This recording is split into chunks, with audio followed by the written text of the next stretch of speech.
What's up, Dream Warriors? Welcome back to another episode of a podcast on Elm Street. I'm Mark, And I'm Brooke. and this is our last episode of December, our last episode of season 3, our last episode of 2022. This is a monumental episode for the podcast. It is. This year, anyways. Yeah. But yeah, this is one that we recorded back in season 1. I think it was probably like around our 10th episode, I would say. Maybe. No. It's in the first I think 20. before that. Oh, before that. Okay. So yeah. Within the first, it was like 10. number like 3 or 4. Oh shit, it was that early. Okay. Yeah. But yeah, as our longtime listeners already know, because I've complained about it enough, the audio was no good. And Brooke had the great idea to remake the episode to finish off this season. Yeah. So without further ado, we are going to be talking about The Shining from 1980. Yeah. Finally. There is no better movie to cap off a snowed in December than this one. Yeah. This is literally the definition of snowed in. Yeah. So I mean, it's fitting. We had to do it. Yes. Yeah. But yeah, it's shortly after Christmas. It's December 28th. Did you have a good Christmas? I had a fantastic Christmas. Nice. Been just lazing around, watching lots of movies. Yeah. It's been nice. I love this time of year. Yeah, me too. And we got a shit ton of snow, so like it's a good excuse to not go outside. Yeah, exactly. Like the snow drift at the side of my house the other day was insane, dude. It was up to my kitchen window. My back door is completely snowed in. Yeah. But we're supposed to be getting like 10 days worth of plus weather. So I'm hoping a lot of it's going to end up melting. Yeah, me too. Yeah. Anyways, you said you watched lots of movies. So which ones have you watched? I was just looking at my stats on Letterboxd because I wanted to see how many movies I've watched the past like 2 weeks. And since December 24th, I've watched 13 movies. Damn, in 4 days? Holy fuck, man. That's insane. I'm not going to go through every one. I've watched a lot of movies I've never seen before. Watched Black Adam, the new DC one movie. It was okay. Wasn't anything special. It's already got the kick. Yeah. Strange World, the new Disney one that came with this year. It's on Disney Plus already. I had a great time with it. Amsterdam one that came with this year. Did not like it. It was kind of boring. I don't know. Stout cast, but yeah. I watched A Christmas Story Christmas and had a good time with it. Lots of nostalgia. Highly recommend it before it gets off of Crave. Yeah. I watched Glass Onion, the Knives Out sequel. Loved it. Had a great time with it. It's a good movie to watch like with your family and stuff like that. If you're kind of guessing like who was the killer and stuff like that. Yeah. Falling for Christmas, the Lindsay Lohan movie. I can't even make fun of you for that. Was not that great, but not that bad either. I don't know. Yeah, it was a weird one. It was okay. Yeah. I watched The Woman King. New one came with this year with Regina King, I think is her name. This movie was sick. This movie is gorgeous. Regina King is awesome in it, and yeah, it's really good. Nice. I watched the new one, Fall. Wasn't that great. Wasn't as like height fear inducing as I thought it was going to be. But I mean, still okay movie. Watched a movie called Vortex, which is a Gaspar Noé film. Which I think he did the movie Climax, I think, which I haven't seen, but yeah, I hate it. Dario Argento is the lead in this movie. Oh, really? Yeah. That's cool. Basically about this like husband and wife, and the husband is like a writer, and then the wife has dementia. Okay. And really hard movie to watch. But I mean, the way it was shot, like on the poster here, it's split in two. Like that's how Mhm. the movie was. Like one camera on one side, one on the other, and it was following each of them like as they're interacting with each other. Okay. That's It's kind of really, cool. yeah, it was cool.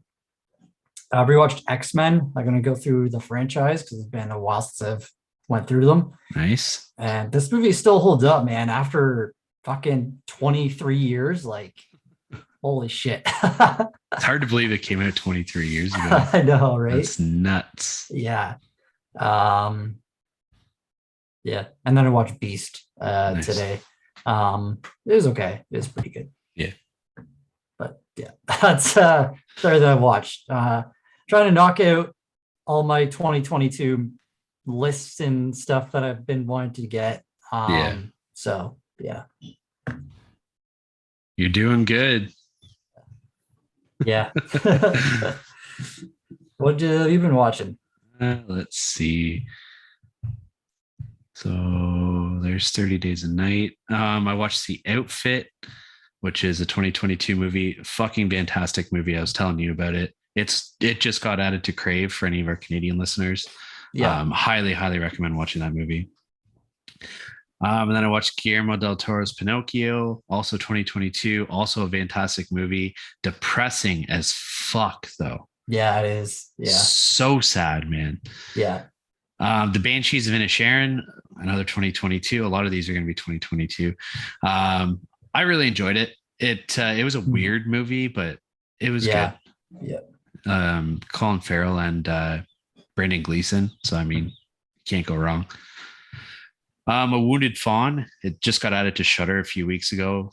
Well, maybe closer to a month ago. It was good. It was shot on like legitimate film camera, and you can tell it's Oh, cool. It's okay. neat. Yeah, I was gonna watch it, but I never got around to it. Yeah, like you can see like the grain effect and stuff like that throughout it. I watched The Night Before. I was telling you, like I haven't watched this movie since it first came out, and it is so good, man. I forgot how amazing that movie is. Yeah, it's so fucking funny. My Life as a Zucchini, it's on the top 100 animated movies list. Okay, I was gonna ask you about that one. Yeah, I think it was on Prime. I was just scrolling through Prime and it came up, and I was like, oh shit, maybe I'll watch that. It was really good though. Just short film. It's like 67 minutes long, but it was good. Okay. Toys of Terror, it was shit. Don't recommend watching that. Watched Elf. I'm going through the Terminator franchise. So I watched Terminator and Terminator 2 so far. Fucking love those Nice. movies so much, but I'm gonna be getting into the shitty ones here soon. So those scores are definitely gonna be changing.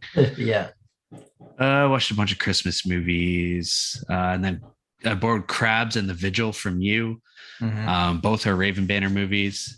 Fucking loved Crabs, man. Like it is such a wild ride of a movie, and it's so stupid, but it's so much fun. Yeah. I would gladly watch that over and over again. And then The Vigil, I wasn't a huge fan of it. I know you were, but Yeah, I liked it. Yeah. and I also watched Beast and A Christmas Story Christmas. Oh, you did watch A Christmas Story Christmas. Yep. Yeah. Nice. It was good. It just like I wrote a review, like it just didn't have the charm that the original one had. Yeah. But Yeah. I mean, it was good. It just won't be like a annual No. Christmas time watch for me. I liked how they brought back a lot of the actors though. That was another thing I said in my review too. Yeah, it was cool to see them all as adults. Yeah. But yeah, lots of movies, lots of movies. All right, ready to hop into this movie? Hell yeah. Let's do it. Hell yeah. All right, like we said in the intro, this week we're talking about The Shining from 1980. Before we get locked into the Overlook Hotel, what are you drinking? I am drinking a Amsterdam Brewery Space Invader IPA. Very Pretty sure I've nice. had this one before.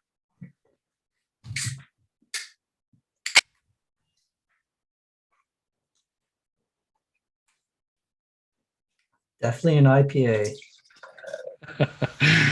I'm drinking Beyond the Pale Brewing Company. Nice. I think it's called Yummy. Okay. I think It's I've had that one. it's brewed in Ottawa, on City Center Avenue. So I don't know if that's near you or not, but Not really, no. no. But yeah, Sarah's mom threw it in my stocking this year, so give Nice. it a try. Oof. Yep, that's hoppy. Sure It's not bad though. All right. Going into the synopsis. A family heads to an isolated hotel for the winter where a sinister presence influences the father into violence while his psychic son sees horrific forebodings from both past and future. Sums it up. does. This movie was directed by Stanley Kubrick, who has done Full Metal Jacket, 2001: A Space Odyssey, A Clockwork Orange, Eyes Wide Shut, which is one that you just recently watched, and Doctor Strangelove. And he's got a few others. He doesn't have a massive resume No. given the fact of like his popularity. But Yeah. But I mean, I'd say his movies are like, I don't know. He's definitely like one of the best directors oh yeah, out there. one of the biggest pricks too, by the sounds of it. He passed away in 1996 or something like that. So Eyes Wide Shut came out after it. No, shut up. When did he pass away? No, he passed away in 99. 99, right. At the age of 70. Yeah. Going into the cast list, starting off is Jack Nicholson, who plays Jack. If you don't know who he is, then you need to start questioning your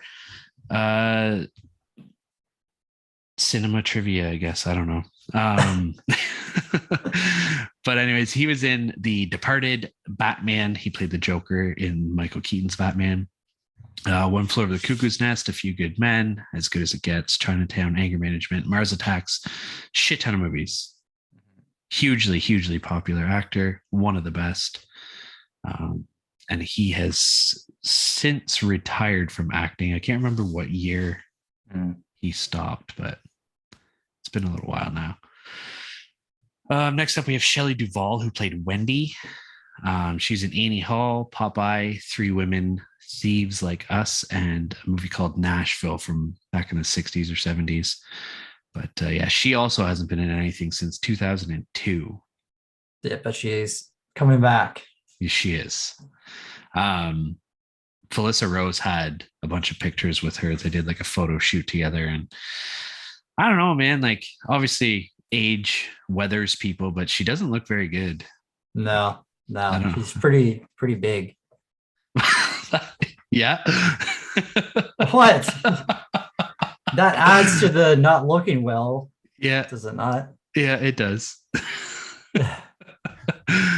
Jesus. Next up is Danny Lloyd, who played Danny. He had a background role in Doctor Sleep, and he was in a movie or whatever called Will, the autobiography of G. Gordon Liddy. And that's it. He has 3 acting credits to his name. And one of them is a background role. And lastly, I have Scatman Crothers, who played Dick. Scatman. He's the Scatman. He played Dick Halloran. He was also in One Flew Over the Cuckoo's Nest, The Aristocats, Twilight Zone the movie, and he played Jazz in the Transformers animated show and the movies. Sick. Yeah. Jack Nicholson actually fought to get him on this movie after they worked together in One Flew Over the Cuckoo's Nest. Oh, that's cool. Yeah. Yeah, because there's going to be actually the role was supposed to go to I can't remember what the guy's name was, but he refused to work with Stanley Kubrick because they'd worked together on something else. Oh, and he really? was just like, yeah, fuck that. I'm not doing it again. But Yeah, that's all I got. I didn't have any honorable mentions. I don't know if you do or not. No, I didn't. No. All right. Yeah, I mean, there's some odd smaller characters, but these are the main four. Yeah. All right, let's dive into this movie. Let's get into her. What are your thoughts on opening credits? In this movie or as general? This movie, but also general. I normally don't like them to be long and drawn out like this one was. But at the same time, the way that this was shot was really cool. Yeah. Like they didn't have drones back then, so I'm not sure like if they had a fucking helicopter flying overhead or what they were doing. But it was really cool. Like we see like the mountain side and the car driving up the mountain, going to the hotel. It's Jack going for his interview. Yeah. I just thought it was really well shot. Yeah. And the music too in the opening. Yeah. It's awesome. I feel like movies should just do this. What? Right? Like put credits in the opening. You think they should? Yeah. Like they should go back to doing that? Yeah. Watching that movie Vortex, I watched all the credits right at the beginning. But yeah, like I don't know, it makes sense for them. Like no one watches the credits after the movie, right? So it's like, they're getting the recognition, but like, you know. Yeah. I also find myself skipping through the credits whenever they're at the beginning though. Oh, really? Yeah. Wow, okay. You're one of those people. Well, I mean, like, especially if it's a movie that I've seen before. Like, I don't need to keep fucking watching it. Yeah. Like this one, I watched this one all the way through. So I don't know. They need to be done properly if they're going to do it. Yeah, that's true. That's fair. That's fair. Yeah, I really like the opening credits in this too. Them driving, you see the landscape and the music that's happening at the same time. So between our first attempt at this and this recording now, I've read The Shining actually. And I do have to say, I think I agree with Stephen King a bit. Like, not this movie's bad. It's not bad, but I think I prefer the book to this. I'm with you. And not to like don't want to get too far ahead in comparisons and stuff like that, but just as like a character standpoint, like you in the book that you understand why what the fuck's his name? Jack Nicholson's character is Jack. Jack, yeah. Is like the way he is and like why he's doing this interview, because like he was like a teacher and then like he basically got fired because he ended up, I think, like hitting one of the students or like getting the student expelled or something stupid like that. I forget, but they get a lot more backstory on like his relationship at his old profession. Yeah. And also how he is with his family, because doesn't talk about the movie, but like he almost like killed Danny whenever Danny was like, I think like 3 or 4 years old. Yeah. And like they make quick references to that, but you don't really ever find out what actually happened in the movie. Yeah. Like Wendy, you know, almost left him in the book, I think a couple times. Yeah. Like she wanted to, really, I think. But I mean, she's so timid, right? Like, especially like in the movie too. Like she feels like she's kind of trapped with him. Like she has to stay with him. Yeah. And now she literally is trapped. Well, yeah. Irony. Yeah. Yeah. And like you said before, Danny, who plays Danny, is like his first acting role, and the way he does like the finger with the voice, and the Tony character, is like sick. Yeah, and that was his idea too. Yeah, which is wild. Like, I know, like for not only a kid that young, but a kid who's in his first acting role on such a huge, like grand scale. Like you're acting alongside Jack Nicholson. You have Stanley Kubrick directing the movie, and for this kid to come in here and like that shit's iconic. Like the whole Tony thing, like with talking with his finger, like everybody knows that. Yeah, and he's like what, like probably 7 years old. Yeah, 8? Yeah, at the most. It's too bad. Like I want to know why why Danny Lloyd didn't continue acting. Because I mean, he wasn't a great actor in this movie, but he was only like 7 years old. Yeah. So I mean, but like he has ideas, obviously. He could have possibly gone on and done big things. Yeah, exactly. Yeah, so Jack is they were doing the interview with I guess kind of like the manager owner of the hotel now. Mhm. And it's been like sold like multiple times. Lots of stuff has happened in it. Um, so he's basically interviewing to be the caretaker to look after it over the winter time, Mhm. which I feel like they're losing on a shit ton of money. Well, yeah, but I mean, they can't be open in the middle of winter. Well, it's in Colorado. Yeah, It's but it's on a up. mountain. Well, I know this. They could turn it into a ski resort. I get it, but I mean, at the same time, like this place is known to get snowed in, and we see it in the movie. Like they shut the roads down. Like there's no power. Yeah, All this shit. but still, I don't know. I get what you're But saying. yeah, see, they have to look after it through the winter time. And another thing in the book that they really focus on is the to keep the furnace like going and stuff like Mhm. that. And like I don't even know if in the movie you even see them go down to the furnace like at all, really. You don't see them, but Jack does mention about the furnace. Yeah, I think Wendy does a couple of times too, but Yeah. Jack spends a lot of his time down there in the books, looking through all the old kind of files and stuff like that of the hotel. And Mhm. that's where you get a lot of the backstory of like the different rooms that had people in it and like the mafia room or whatever the Mhm. presidential room. Yeah. It was a cool story that I think would have been great in this movie, but I mean, this movie's like 2.5 hours, so I mean, you can't Yeah. really, add more to it. It'd be neat if there was like a vault or something where they found like the director's cut of this and it adds Yeah. more from the book. But I think Kubrick really wanted to make it his own Mm-hmm. while still kind of keeping like the foundation from the book. But Yeah. Yeah. Do you think you'd be able to do this job? yeah. Like live in this hotel for 3 months or whatever? Yeah. If it was in 1970 or whatever? Well, yeah. If he's got his family, right? So it wouldn't be as bad. And like it's a huge hotel. Mm-hmm. So you could still have your own space and like you could explore and shit like that. Like you wouldn't feel super secluded, I don't think. Like Yeah. you would, but I don't know. Like in the book, like you said, like he finds all the files from the hotel and shit like that. Like that'd be so cool to just fucking Yeah. sit and spend all your time reading all that stuff. Yeah. Yeah. Yeah. Do you think you could? I don't think so. If it was like back in like 70s, like this was, I don't know. No. I don't know. I don't know. They had a little TV and shit. I guess so. I had like what, like two channels on it.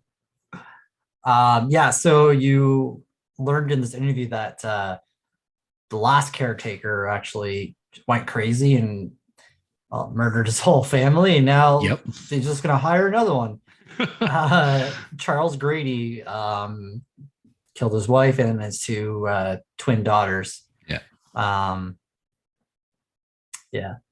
And the first scene of like the elevator, the blood elevator, is like so sick. Like even after watching this movie so much, like it never gets old. Yeah.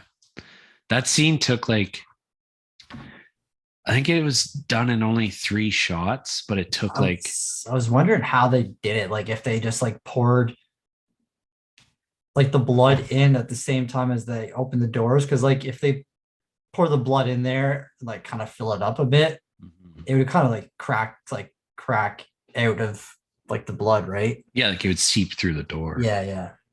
But yeah, it was done in like 3 shots or something, but it took like a month for it to look the way that Kubrick wanted it to look.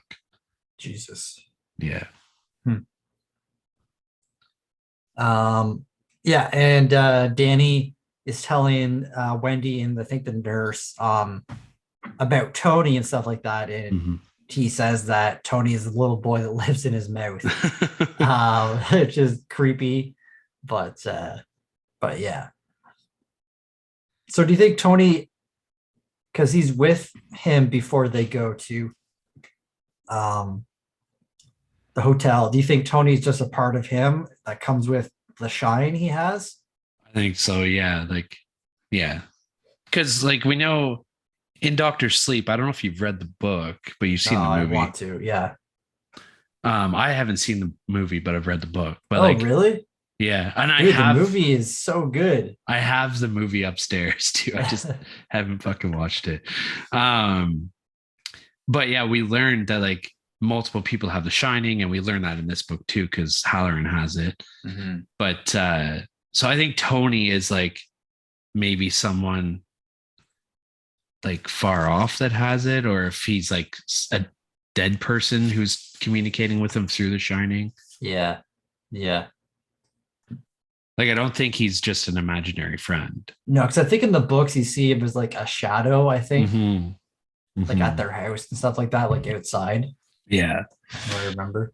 it's been so long since I've read it, so I don't remember exactly the finer details. But yeah, Yeah. So yeah, they have to go alcohol free basically for 5 months. And Jack is an alcoholic, but he's kind of in recovery now because that's pretty much what got him fired in the first place mm-hmm. from his teaching.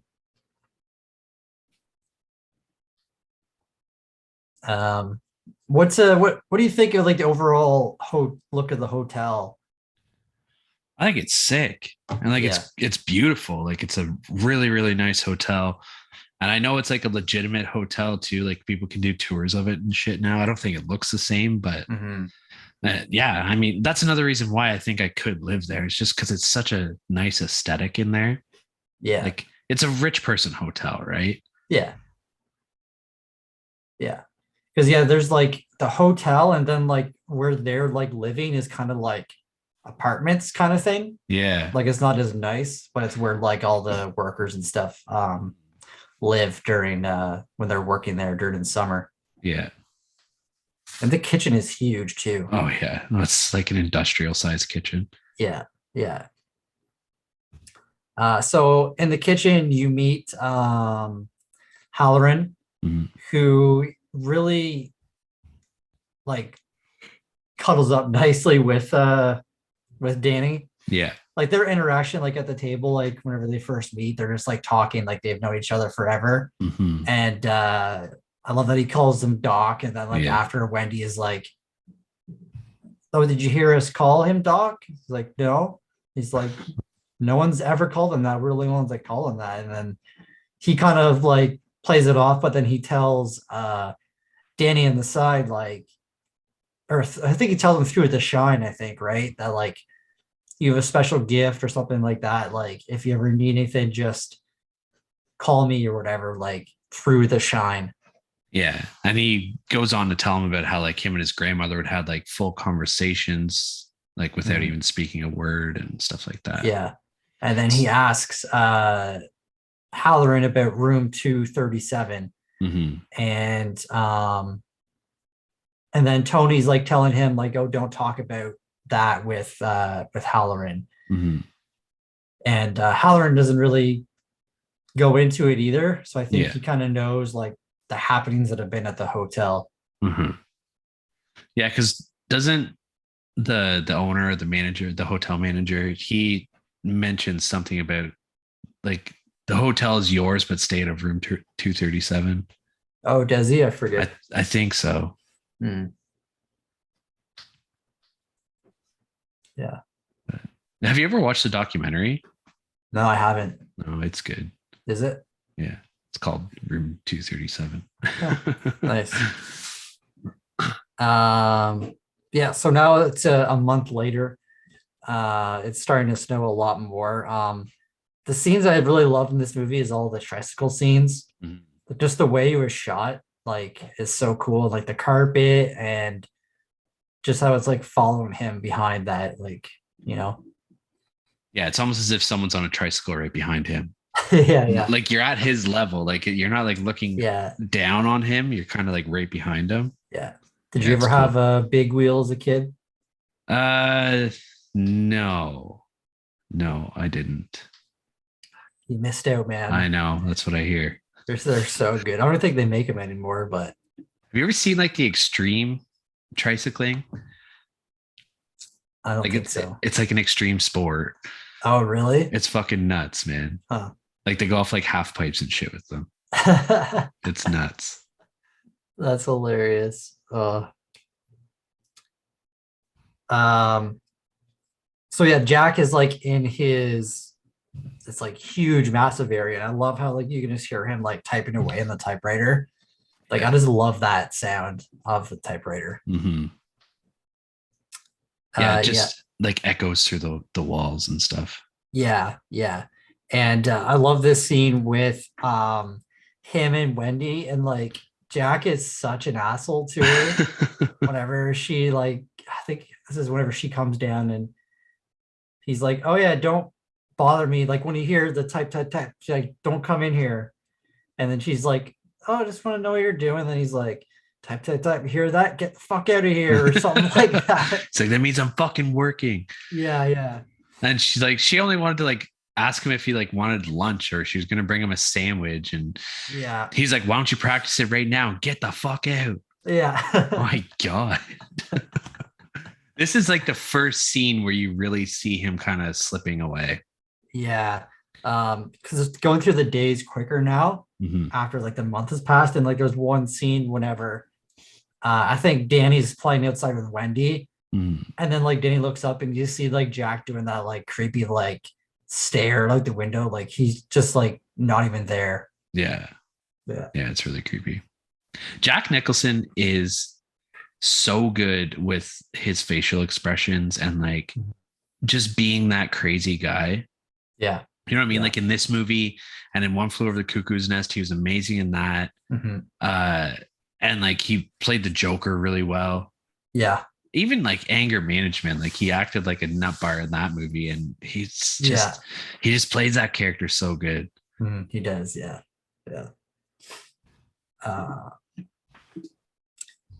The first look we get of the twin girls, which is like probably one of the most like iconic scenes in this movie.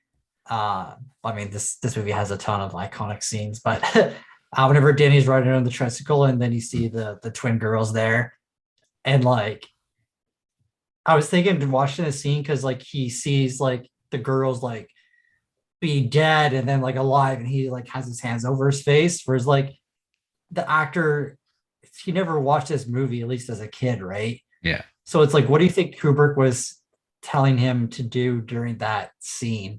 Like, oh, there's something scary in front of you, but like just pretend there's something there that scares you or something like that. They do talk about it in that documentary, and I can't remember how he did it, because that was one good thing about Kubrick is he sheltered Danny from all of the really scary shit in the movie. Like he kept him away from all that stuff. And they did make mention of that scene, and I can't remember what he did, but yeah, it was probably like what you said, like just act like you're scared. Yeah. I don't know. I think the girls that play the twin sisters, I don't think that the real sisters in real life. Yeah, they are. Oh, are they? Yeah. I thought it was a trivia from I remember from before. Maybe not. Maybe I'm wrong. I could swear that they are, but yeah. But yeah, this is where we hear that iconic line of "Come play with us, Danny." Yeah.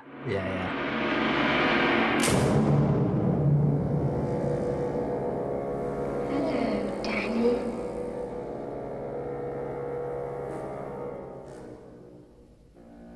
Come and play with us.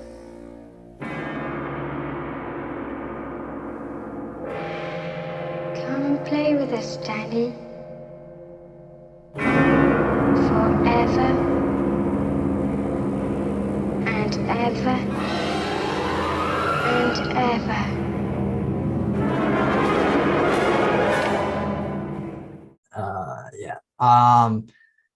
Jack has a dream, pretty much someone telling him to cut them up and stuff like that. Like same within the book, like 70% of the book takes place in their like apartment area as well. Yeah. And another thing that I want to see like a remake of this done is like I really think that um the plant animals or whatever it was, like the bushes Oh yeah. from the book, like Danny kept seeing them come alive and like the giant dogs like blocking the path. And like I thought that was really cool. Yeah, and you don't see that at all in the movie. No, Like no. it's completely negated from the movie. Yeah. Like I think it'd be easier to do it now than it was back in Yeah, 1980. of course. But yeah. Yeah, that probably wouldn't hold up today. No. Because that No. would be some shitty CGI. Yeah. And Danny somehow, I don't know what caused the mark on Danny's neck. Well, he goes into room 237. Oh, right. So like he's playing with a ball and and the ball rolls into room 237. So he goes in. Yeah. And then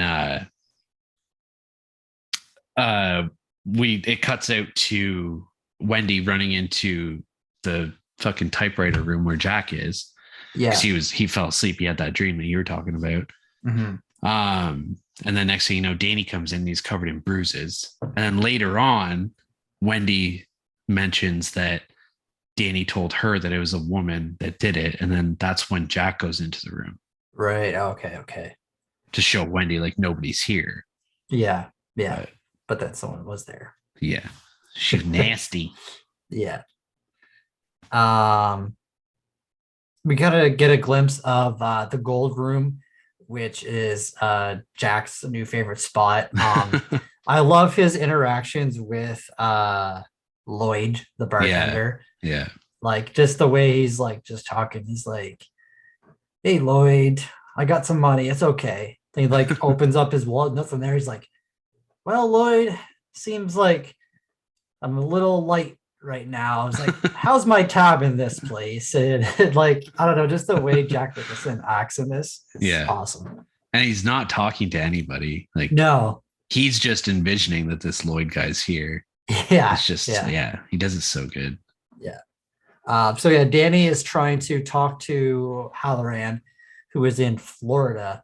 And he kind of does send like little messages, like Dick kind of gets like hurt whenever Danny tries to do that from like that far away, because I think Danny's actually pretty powerful. Yeah. The room 237 scene with Jack is sick. Definitely talk about it later, but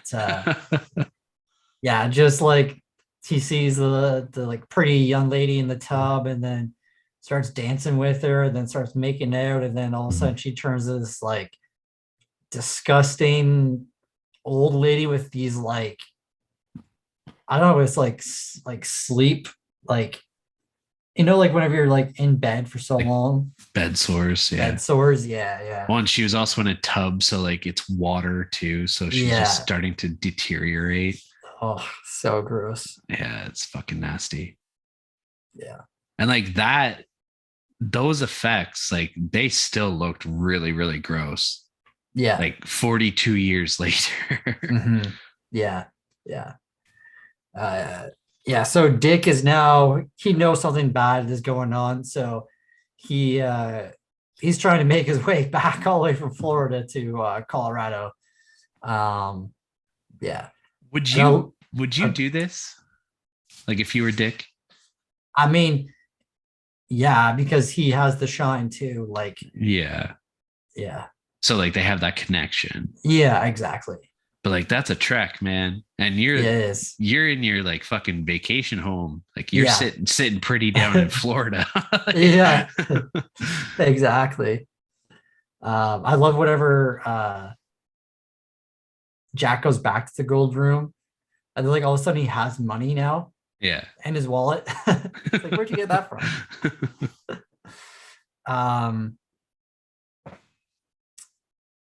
I think a few things might have happened. No, that's after. Grady shows up because I think now there's like all the people in the gold room start showing up. and Grady like bumps into him and like splashes, I don't know, some drink over him. They go in the bathroom, and then guy's like cleaning Jack up, and he's like, "Oh, my name's Grady," and Jack's like, "Grady?" He's like, "You used to be the caretaker here." Grady's like, "Nah, never happened." So it's just like, I guess Jack kind of seeing things like, or is he kind of getting part of Danny's shine? I think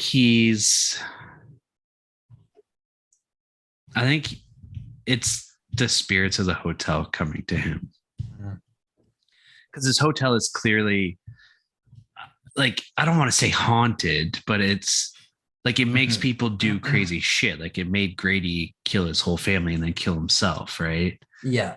So like there's something with the hotel that fucks with people, whether it's the seclusion or what it is. If it's like the spirits that are in the hotel that are making people do this.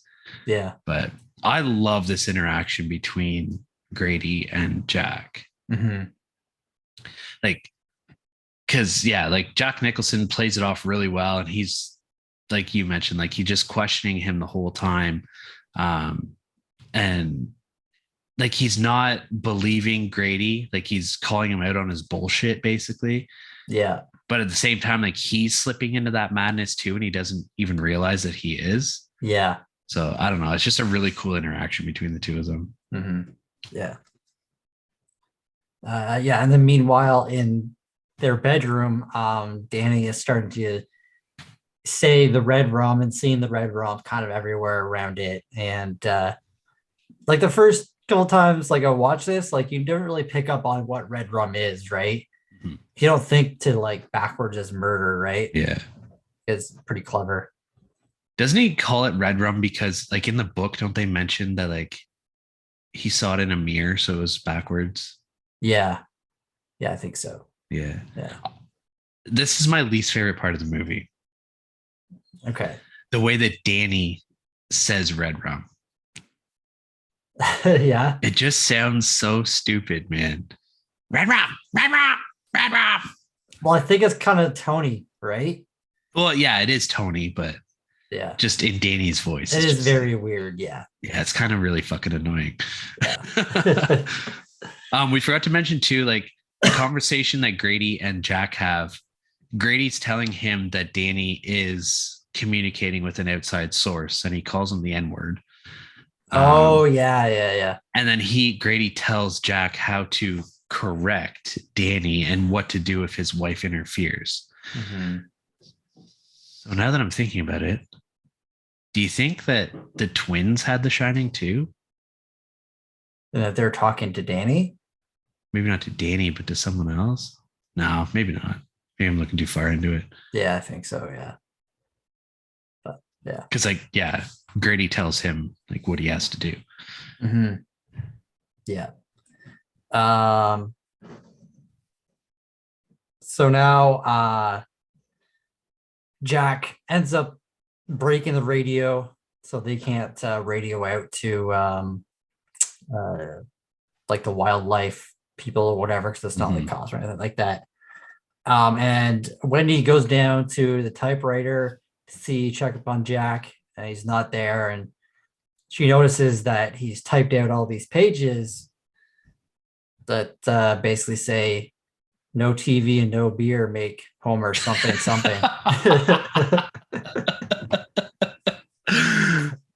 It's amazing. That is a great episode. That is a good one.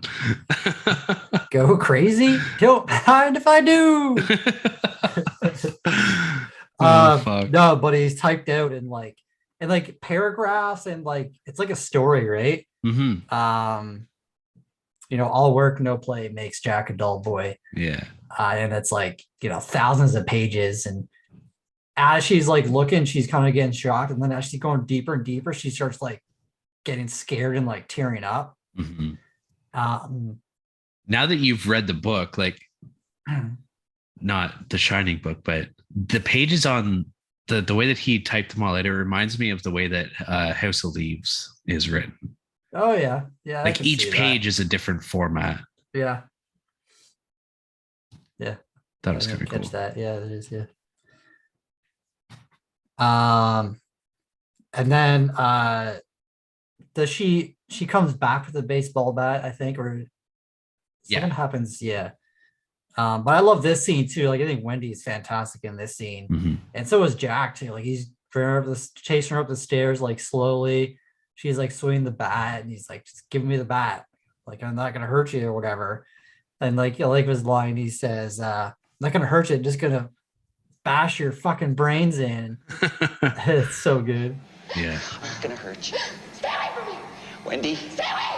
darling, light of my life. I'm not gonna hurt you. You didn't let me finish my sentence. I said, I'm not gonna hurt you. I'm just gonna bash your brains. So good. Yeah. They shot, I'm looking it up right now. I can't remember how many times. I'm pretty sure this scene alone like scarred Wendy. Like it did. Yeah. Yeah, they did like a fucking insane amount of takes on this scene. I know it's in the trivia.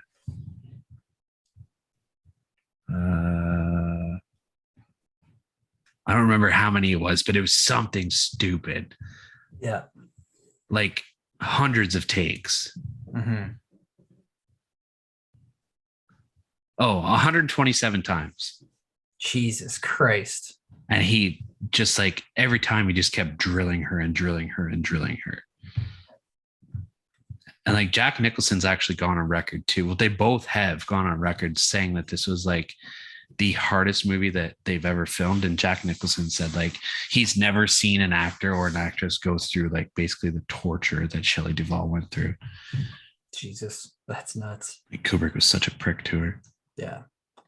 But yeah, she ends up hitting Jack in the head with the bat. He goes tumbling down the stairs. Then she drags him into the kitchen, locks him in the freezer, or not freezer, the walk-in fridge. And then he's like, kind of, Wendy, let me the fuck out of here. Like, I'm not gonna hurt you, blah, blah, blah. But obviously she keeps him in there. She has a big knife too now. And I like once he finds like breaks, she's like, we're gonna take the whatever it's called, the snowcat. Yeah. Whatever. And then like I love the camera's like underneath Jack. He's like leaning up against like the door. Yeah. And he's just like, snowcat, eh? It's like, how about you go take a look at the snowcat? That won't be happening. And then she like realizes like what the fuck he did and runs out there, and he took some part out of it so it wouldn't run anymore.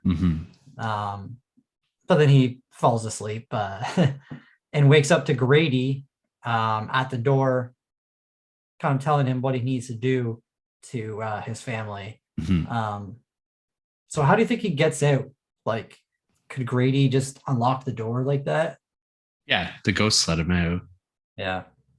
That's the only, I don't think they really explain it, but I think that's the only explanation. Yeah. And I think I recall talking about this in our first recording of it, because like I used to work in a kitchen, and those walk-in fridges, they have a button on the inside of them. So like if the door shuts behind you, you can open it up. Yeah, but it had a little lock. Wendy locked it. That's right. It had a little key lock thing. Yeah. Right.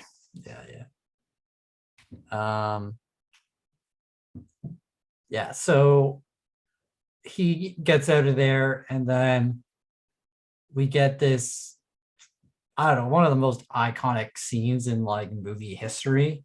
Honestly, it's in the movie Twister. Yeah. At the drive-in theater. Yeah. He's chasing them through the apartment. He has the axe now, and they get into the apartment, and then they lock the door of the bathroom and open this tiny ass window. There's like snow drifts that are like 20 feet high. Pretty nuts. Denny gets out, and Wendy's trying, but she can't because the window's just like too frozen enough. And this whole scene with like Jack and Wendy, like both of them equally like killed this scene. Two bits of trivia with this scene. The prop door that they had, Jack Nicholson was a volunteer firefighter. So the prop door that they had, he was able to bust it down way too easily because like he's a veteran at that. Yeah. So they ended up having to get a different door and like reinforcing it. So like it would take him a few swings with the axe. Mhm. And then what was Didn't they go through like 63 doors or something like that? Yeah, something stupid. And then the "Here's Johnny" line. Yeah. So Kubrick lived in the UK, so he didn't know about the Johnny Carson show. So he'd never heard this line before, and Jack Nicholson improvised it whenever he stuck his head through the door. And it almost got cut.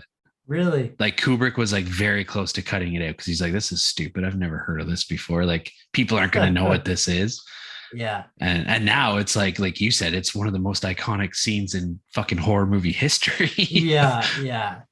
Just fucking Wendy in the background, just like going nuts, man. Oh yeah. shit. Yeah. Also, whenever they were running up, Shelley starts to see Wendy starts to see some of the ghosts, right? Mhm. And one of the weirdest ghosts in the whole movie is this guy dressed up like a dog giving a blowjob to another man. I mean, so weird. Yeah. Oh man. Yeah, it's like what really went on in this hotel? Yeah, exactly.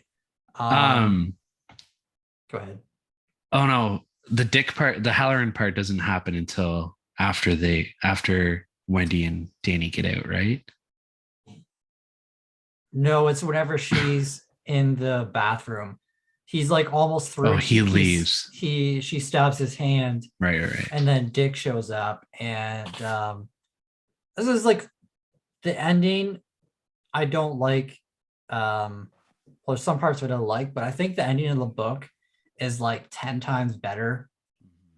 Like not just with how Jack dies, but just like the overall like suspense and like the way they get out of there. Like Dick survives and like basically becomes like a really close like family friend and someone to help Wendy and Danny through all of this. Like they end up at some like, I don't know, like lakeside cabin or something like that where they work now having to do life, and like Dick comes in, like hangs out with them, and Danny is like a bit older now, and is like best friends with Dick. Mm-hmm. Yeah, I agree. I prefer the ending of the book much more than the ending of the movie. Mm-hmm.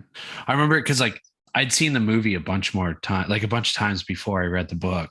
Yeah. And I remember the ending of the book and I was like, oh my God, like we got cheated. Yeah. Like this ending is so much better. Yeah.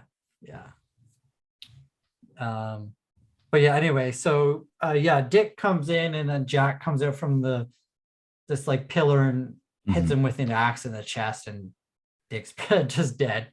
Dead dicks. Yeah, dead dicks. Remember that movie? I got the poster right here. Fuck. Yeah. So Wendy's still in the bathroom, and Danny is running outside into the garden, this garden maze, and Jack has the axe. He's chasing after Danny, and Danny's such a smart kid for being this young. He's like running through, then all of a sudden he gets like an end, and then he like starts stepping back and retraces his steps, like hops to the side and like covers his tracks. And I mean, Jack is crazy and dazed right now. He's not himself. So I mean, maybe that helped Danny a bit, but the one thing I do. Oh, go ahead. I was gonna say he doesn't end up finding Danny at all. Yeah. I was gonna say the one thing I do like about this end scene is that you can see Jack get more and more delirious as time goes on within this maze. Oh yeah. Like he just gets more and more crazy, and like his body language starts to change while he's going through it. Yeah, well, I'm sure he's freezing. Oh yeah, that too. But yeah, Jack doesn't end up finding him. Danny runs out of the maze. And you think that it's because they went through the maze at the start of the movie that he remembered how to get through it? Yeah. Yeah. I think that's some good foreshadowing, like whenever him and Wendy. Actually, speaking of that, the shot I really love is whenever they're in the maze at the start and then like it cuts to the hotel and Jack's like walking around, looks at the miniature thing, Yeah. and then the camera, like I don't know how they do this, like it blows my mind, but the camera like zooms in on the toy miniature of the maze Mhm. in the center, and it goes in and it's them in the maze. It's like, Yeah. how'd you do that? Yeah, it's a really cool shot. But yeah, they end up getting away in the snowcat that Halloran brings up. Mhm. And then Jack ends up frozen in the snow. Yeah. Yeah, in the book also, the way that there's like 2 or 3 chapters of just like Dick like trying to get there. Cause like he's on a snowmobile and like there's gonna be a blizzard, like no power. And like just him trying to get up the mountain because there's no road, and like he almost fell off the mountain like 3 or 4 times because all the snow was so high you couldn't tell where was the edge of the mountain and stuff like that. So like I don't know, I think like a I don't know, like not a better movie because this movie is good, but like Mhm. I don't know, I feel like they could make this movie like the way the book is. Yeah. There is like a mini series that came out in 1997, and Stephen King wrote that himself. Oh, really? So it'd be interesting to see how that one is. Yeah. Because it's a mini series, right? So you're able to stretch out a lot of the story, like more like how you could in the book. Mm-hmm. So I wonder if it stays more true to what was in the book. Yeah. Maybe. I've never seen it, so I don't know. But Right. I can only imagine it would be truer to what Stephen King wanted it to be. Mm-hmm. But yeah, they get out of there, and then the last shot is a picture of the gold room and everyone in it. And it zooms in at the very bottom. You see what looks like Jack. Mhm. And then at the bottom of that, it says gold room like 1928 or something like that. 1921. 1921. Yeah. So like this part I still don't really get. So I don't know if you kind of understand. I've read things that like it implies that the hotel reincarnates its past employees, or like brings in reincarnations of past employees. So you But I think don't- Jack worked there before? Not necessarily Jack, but like Someone who looked like him? someone, yeah. Hmm. So I don't know. Like I haven't done a lot of research into that aspect of it, but that's just like something that I've quickly read while I was typing out my notes. Oh, okay. But Oh, yeah. also something with the book I really like too is the whole bees thing, or the wasps, I think. Remember they're like in the shed, him and Jack, Danny and Jack, and then they find like the wasp nest. And then like they get these like sprays to like get rid of it. And then like later on, like the wasps end up in like Danny's room. Yes. Yeah. I should reread it. It's been a while. I gave it back to you, right? Yeah, you did. Okay, cool. Yeah. Anything else to add or mention before we wrap it up? I don't think so. Cool.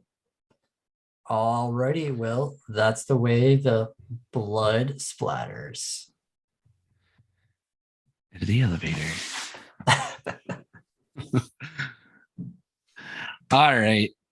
I know we have very differing thoughts on this movie in terms of our scores. Are you sure about that? Maybe.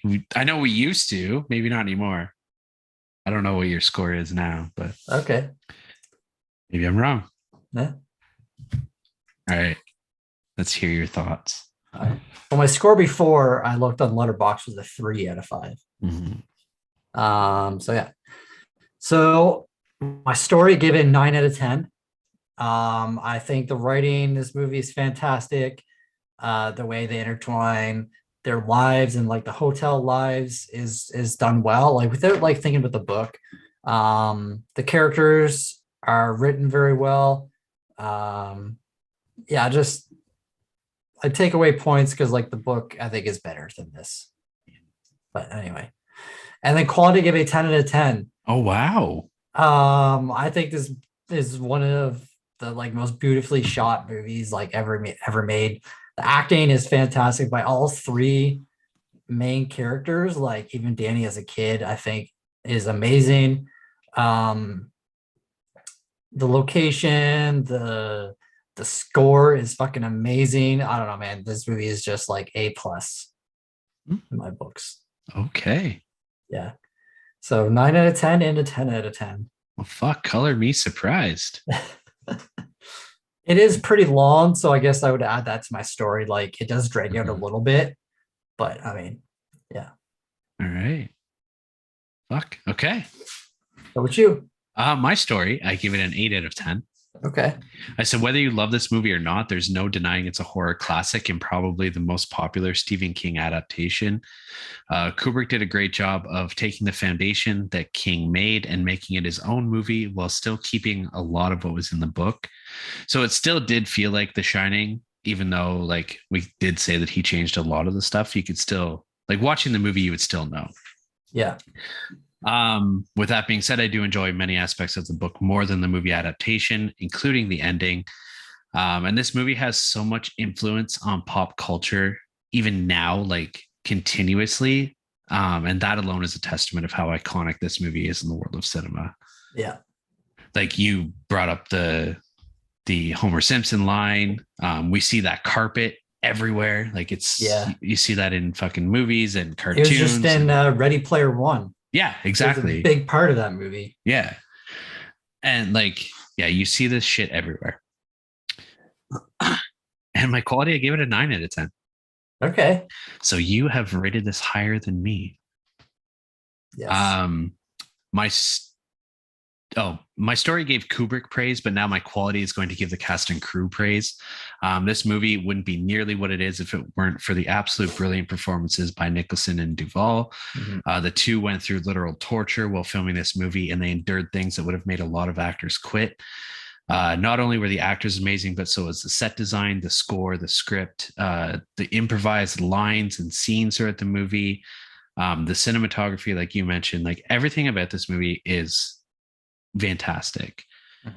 I just have like some minor qualms with it that dropped it from a 10 to a 9. Okay. But yeah, I mentioned like even Danny Lloyd had a hand in improvising a very well-known sequence of scenes, like with Tony with the finger. So yeah, everybody on this movie behind the scenes and on screen did a great job. So nice. I gave an 8 out of 10 and a 9 out of 10. And yeah, like you mentioned, like it is 2.5 hours long. It does feel a little drawn out sometimes, but I feel like that helps us kind of get that sense of seclusion and like slipping into our own madness a little bit. Yeah. Like we're kind of like understanding where Jack's coming from a little bit. Yeah, for sure. Not all bad. All right, you guys know our scores. Let's head on over to Rotten Tomatoes and see what they've scored it. The critics' consensus.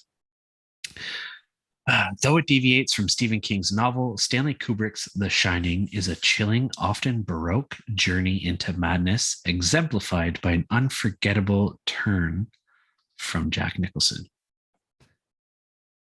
So, what do you think the critics scored it? A 94. Critics scored it an 82%. Wow. Okay. Jesus. On 102 ratings and an average score of 8.5 out of 10.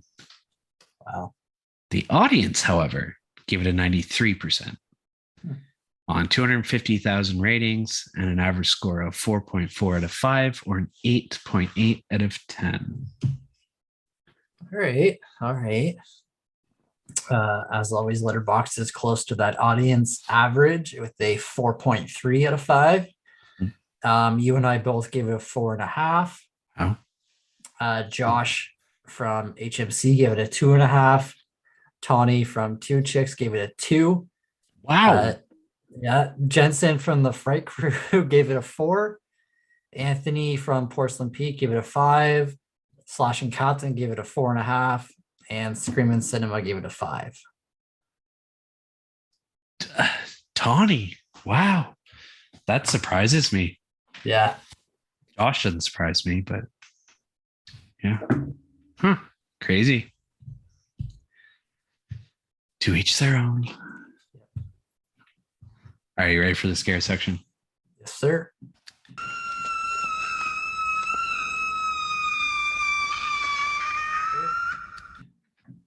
Okay, what did you give it for a scare rating? So I give it a 4 out of 10. Just the overall feeling of the movie, like you feel like alone, like kind of in solitude. Also the performances from both Jack and Wendy made you feel very different things. Actually, I'd probably bump it up to a 6, honestly. Yeah, it's still a scary movie. Like even after watching it multiple times, you know. So yeah, I'll go a 6 out of 10. All right.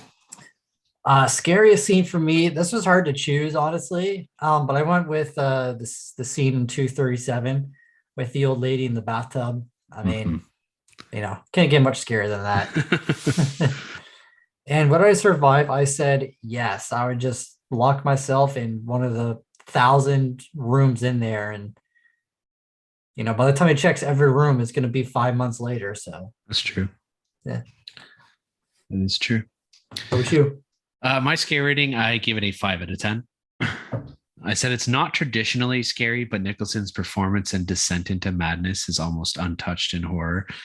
And his acting, like you mentioned, just makes this movie scary. Like he is the reason this movie is scary. Yeah. Scary scene, I also said the bathtub lady.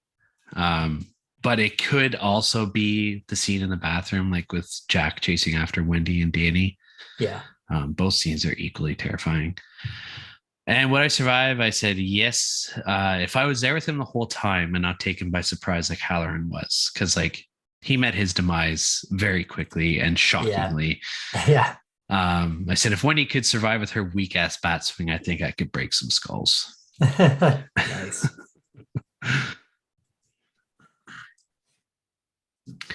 All right. Well, that wraps it up. We'll be coming back the first week of January with season 4 of.